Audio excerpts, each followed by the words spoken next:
আজি নৃত্যাঞ্জলি কলাকেন্দ্ৰৰ প্ৰতিভা পৈতৃক সভাৰ সাংস্কৃতিক অনুষ্ঠানৰ কিছু মুহূৰ্ত আপোনালোকলৈ আগবঢ়ালোঁ। আহকচোন উপভোগ কৰোঁ আমি। অতিশয় আনন্দিত হৈছোঁ, ভাল পাইছোঁ। এইবোৰ কৈ দিলে আহি যায়।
पाँच मिनट 3 मिनट प्रोग्राम শেষ হ'ব তুমি কি বুলি আছা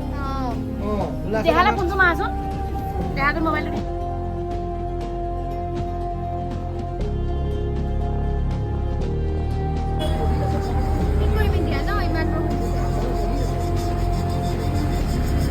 কেনেকৈ খাবি ইমান বৰষুণত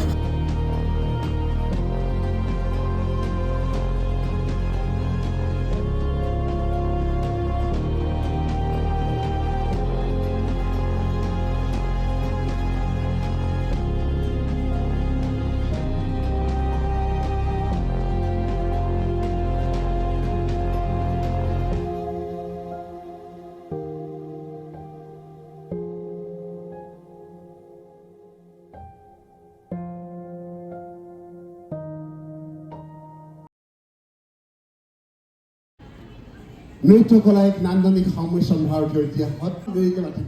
জীৱনজোৰা সাধনা বঁটা দিলোঁ এইগৰাকী বৰেণ্য শিল্পীক হাত চাপৰি স্বাগতম জনাওক আমি এই দুগৰাকী ব্যক্তিক নৃত্যাঞ্জলি আমি আমান্দাক বঁটাটো আগবঢ়াইছোঁ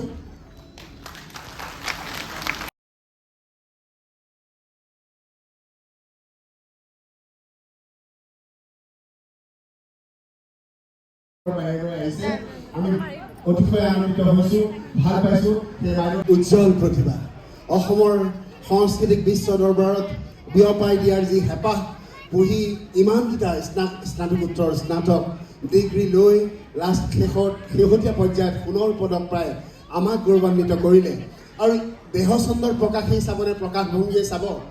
এজন গুৰু হিচাপে প্ৰতিষ্ঠা লাভ কৰিলে